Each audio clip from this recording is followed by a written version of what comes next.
നല്ല മുല്ലപ്പൂവിന്റെ മണം. രാത്രികാലങ്ങളിൽ കാമദേവനെ വിളിച്ചു വരുത്തുന്ന പൂവാണ് മുല്ലപ്പൂ.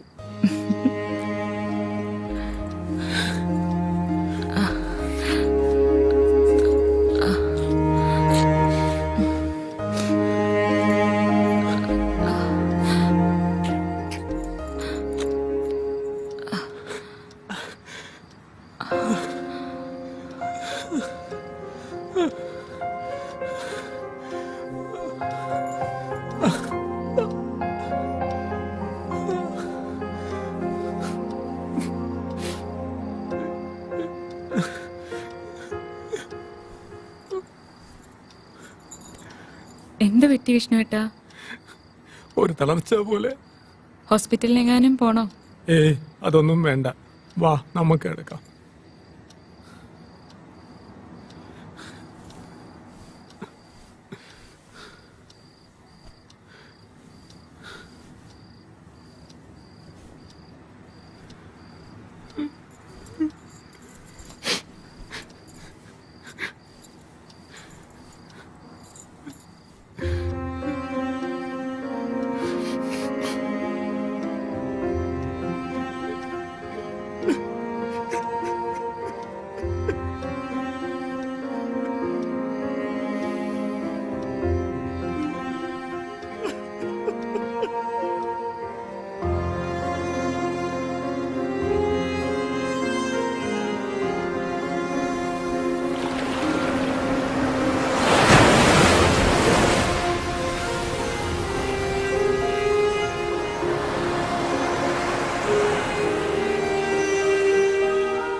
ചായ.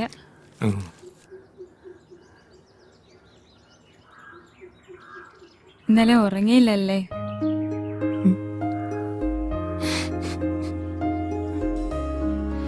വിഷമിക്കണ്ട കേട്ടോ, ആദ്യം ആയതുകൊണ്ടാകാം.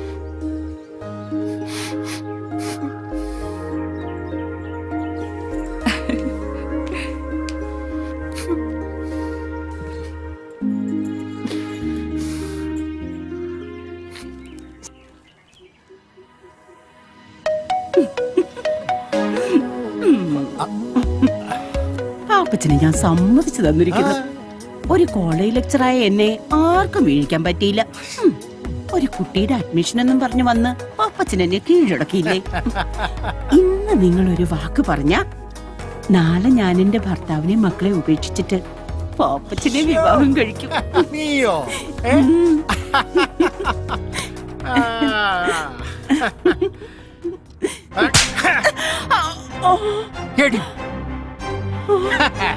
കൊള്ളാം, ഭർത്താവും മക്കളുള്ള നീയുണ്ടല്ലോ, എന്നെ കെട്ടാനും നടക്കണ്ട, കേട്ടടി. ആരുടെ പുറകെ പോവുകയും വേണ്ട, കേട്ടോടി.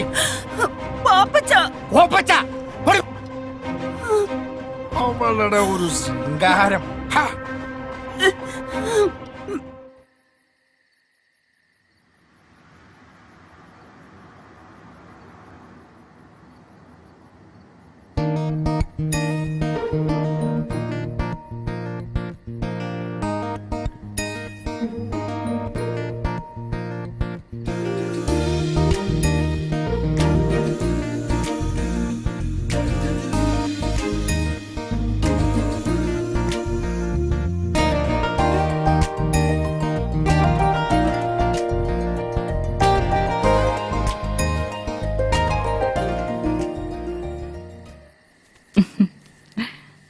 ജയശ്രീക്ക് വായനയൊക്കെ ഉണ്ടോ?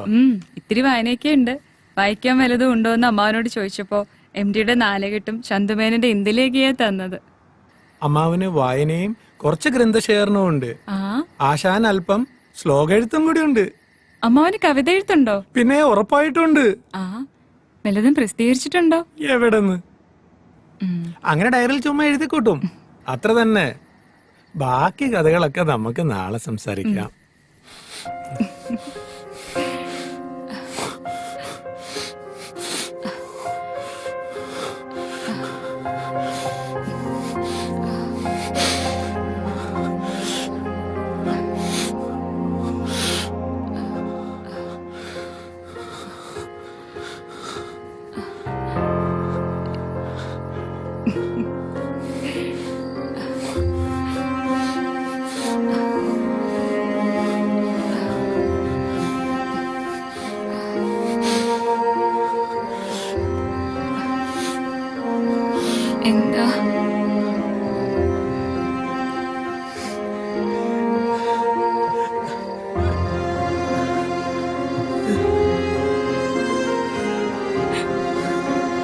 വിഷ്ണുവേട്ടാ.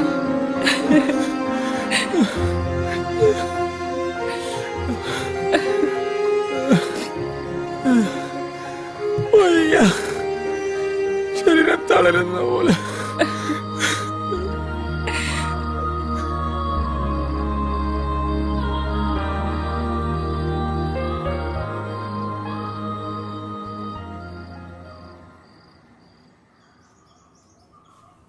ഞാൻ ഇനി എന്ത് ചെയ്യും?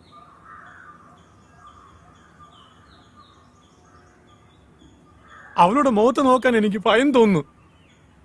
എന്തോ നഷ്ടപ്പെട്ടതുപോലെ, എല്ലാം കൈവിട്ടതുപോലെ. എടാ നീ ഇങ്ങനെ നിരാശനായാലോ?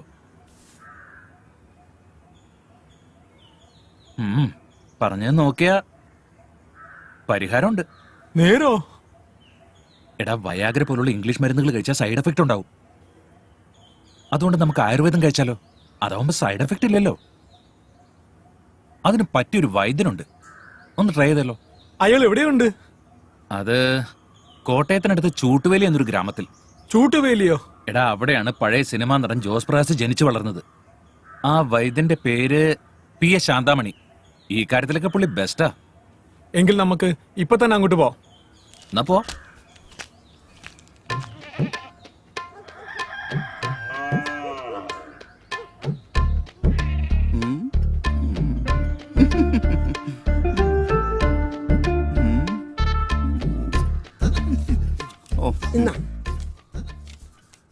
അരി 2 കിലോ, മുളക് പൊടി 250 ഗ്രാം, മല്ലിപ്പൊടി 150, ഉപ്പ് 1 പാക്കറ്റ്, ചിക്കൻ 2 കിലോ. അയ്യോ വൈദ്യരെ, ഇത് മരുന്നിന്റെ കുറിപ്പല്ലത്. അതെനിക്കറിയാന്നേ, ഇത് പിടിച്ചേ നീ.